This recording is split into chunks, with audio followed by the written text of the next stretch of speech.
In today's video, I discuss my goals for 2025. Cue the intro.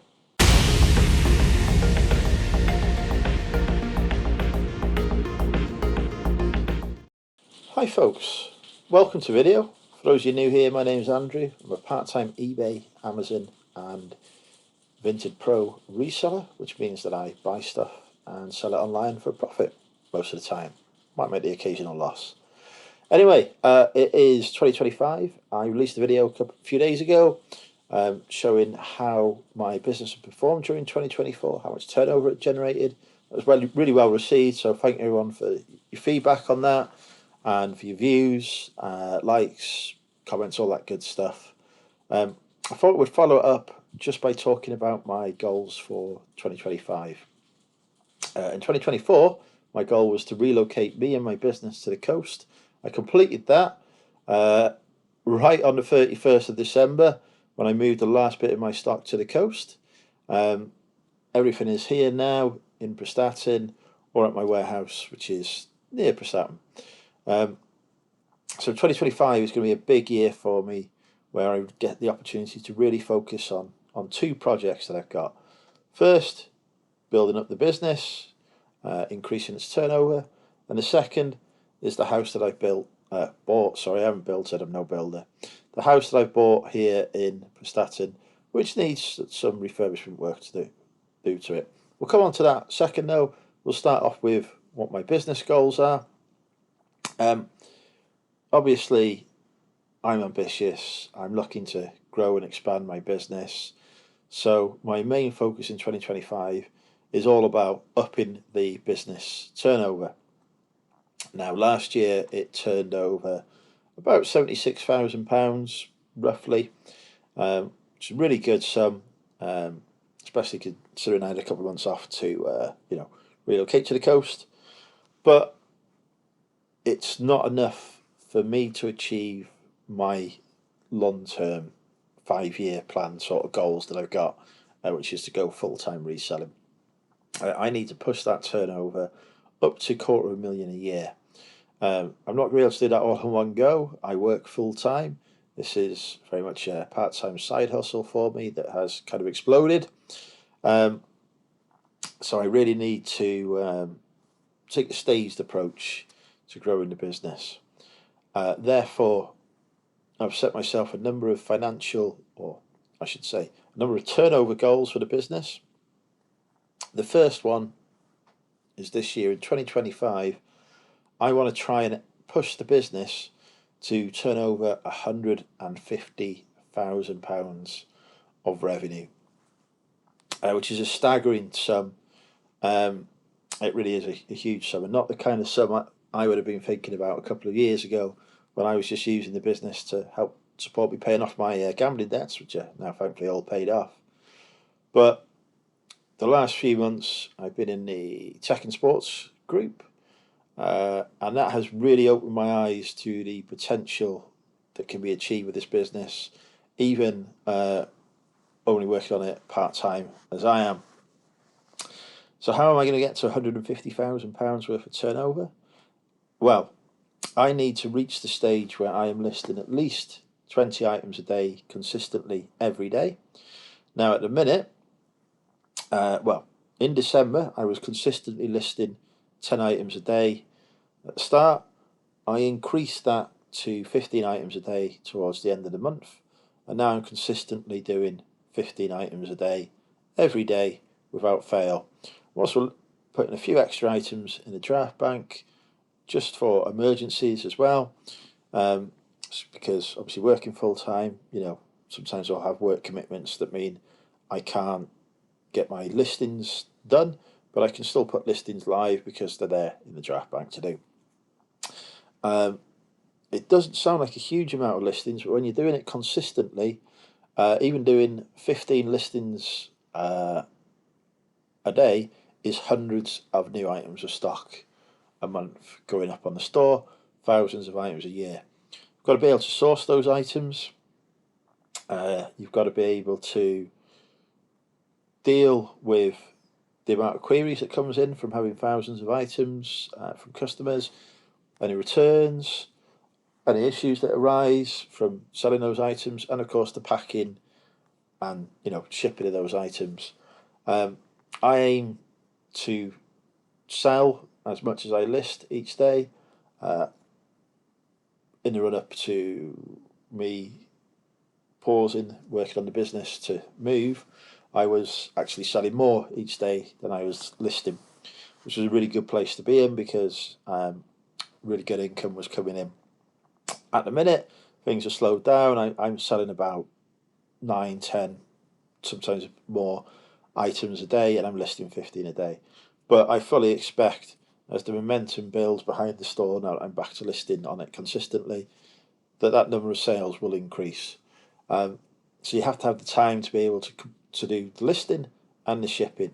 I allocate no more than 2 hours a day to listing and no more than 2 hours a day to shipping because I work full time. So that's 4 hours a day.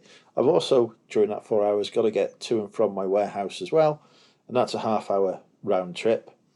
So that all eats into the available time I have.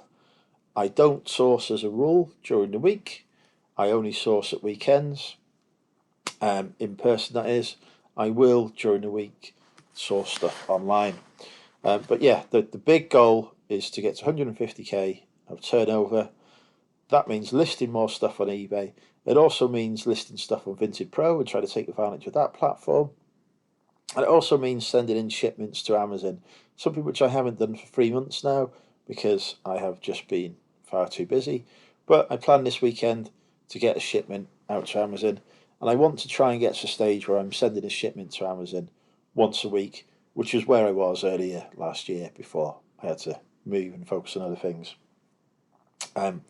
Doing that, listing 15 items a day, increasing that 15 items a day to 20 items a day, which I'm aiming to increase to by March time when I've got things sorted in the warehouse, and I'm confident that I can handle that alongside working the full-time job, and I'm confident I can handle the increase in sales.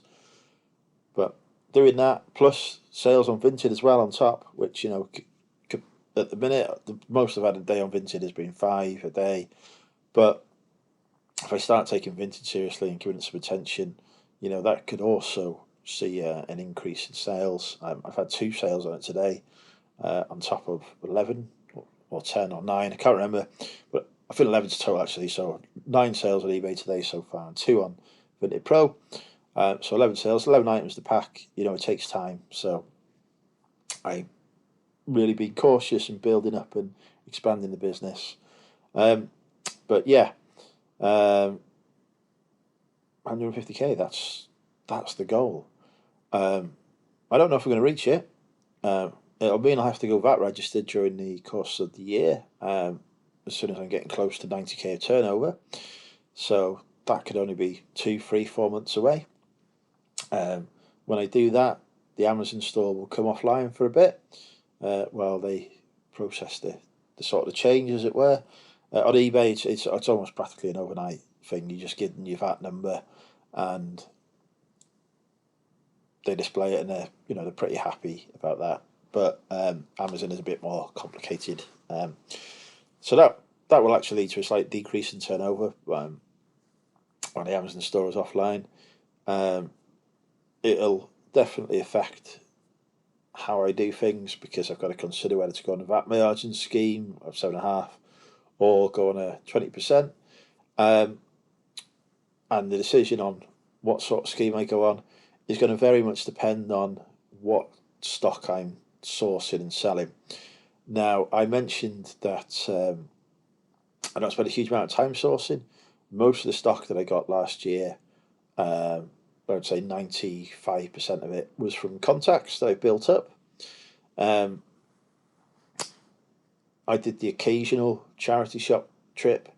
I didn't do any car boots at all because I wanted to move house. I didn't want to have huge amounts of stock from car boots.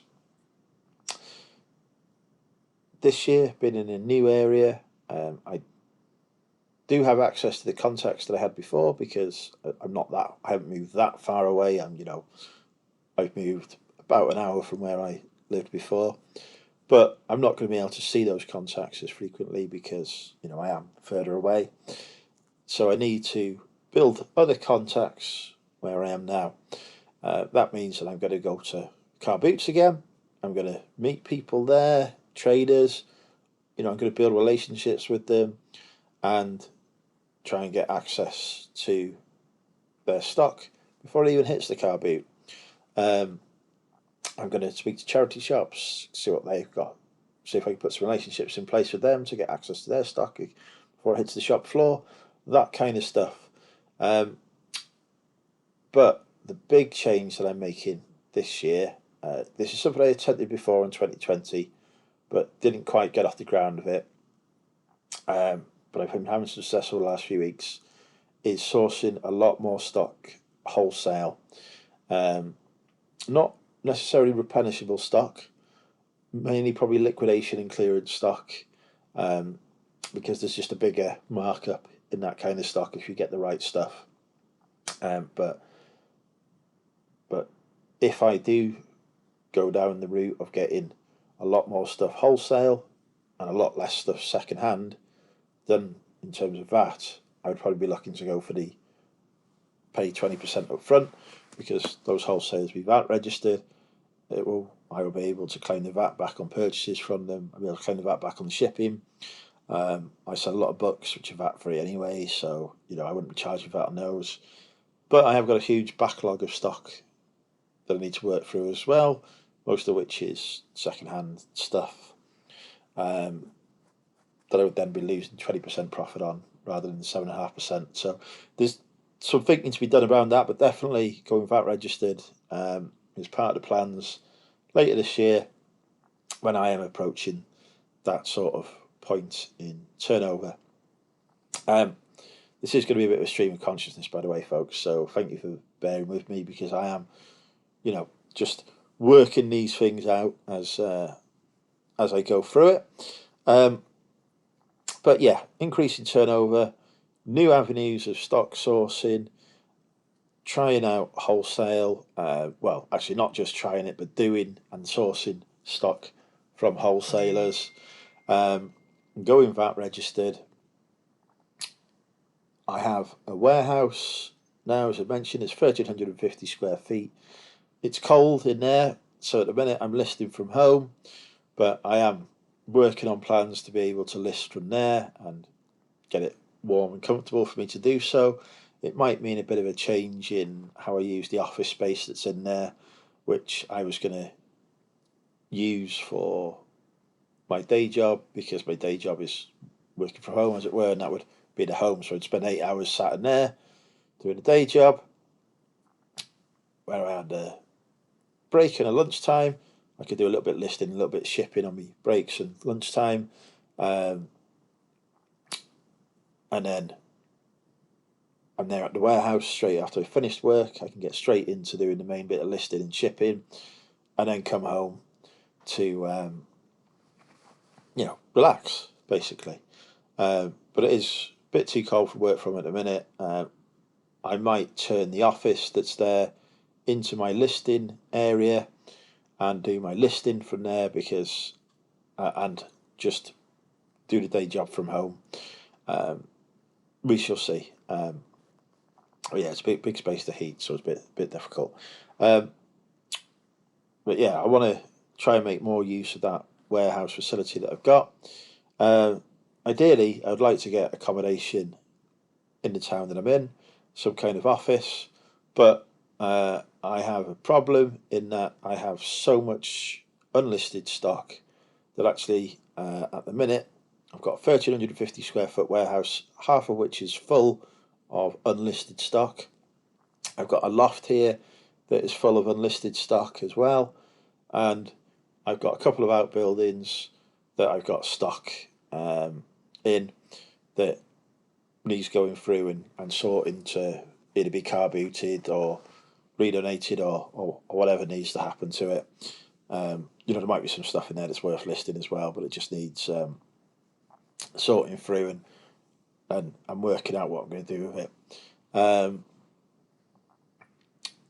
But yeah, that's a huge amount of stock. If I want to expand the business, I need to reduce that backlog of stock massively, because it's not earning me money if it's not listed, so it needs to get listed so it can earn me money.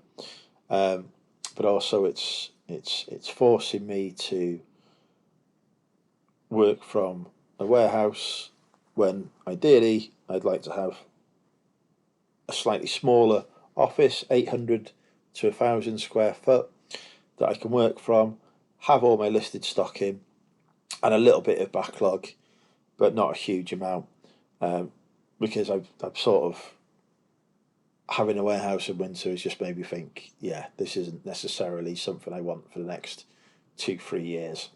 So working through that backlog, getting that down as far as possible so that I can consolidate the business again into something even smaller. There's a longer term objective, but what I'm going to start working on this year. So increase turnover, explore new sourcing opportunities, and reduce the backlog are my 3 goals for this year, which has taken me 15 minutes to sum up for you there. So apologies for taking so long, but I wanted to take you all through the logic and the thinking process there, because hopefully that will help you if you're trying to establish goals and are not sure what the kind of thought process is. Then I've got some personal goals, which are mainly around the house for this year. I've moved by the coast. I'm in a fantastic location, just a few hundred metres from the beach, a few minutes walk from the town centre. Direct trains to London are only a few minutes away as well. So, you know, it's a beautiful town, beautiful area, area of outstanding natural beauty just behind.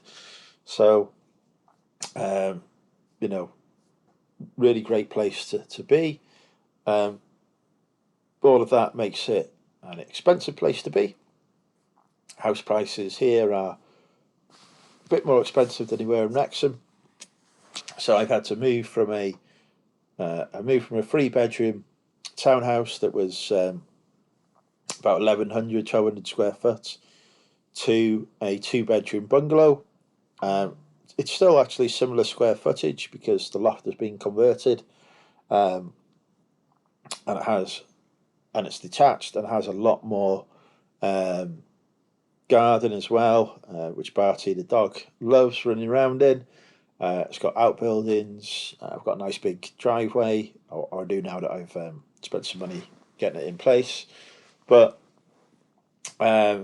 it's costing me more money than my old house did. My mortgage has gone up a couple £100 a month. You know, it was just below the stamp duty threshold that in terms of the amount I pay for it. Like, so it's a bit more expensive, and it needs work doing to it as well, because I wanted to stay below the stamp duty threshold, so I didn't want to have to go up to paying £250,000 or more for a house and then have to pay stamp duty on top. It was just, you know, it wouldn't have been really affordable for me. So that means I bought a house that needs a bit of work doing to it. I've already started doing that work. I've had the driveway widened so I can fit both my vehicles on it, but there's no carpet in this house. I've just got bare floorboards at the minute, so I need to get carpet down. I need to get it all redecorated. This room that I'm in is having the ceiling replaced because there's some sort of damage to that, so that's going to cost me some money.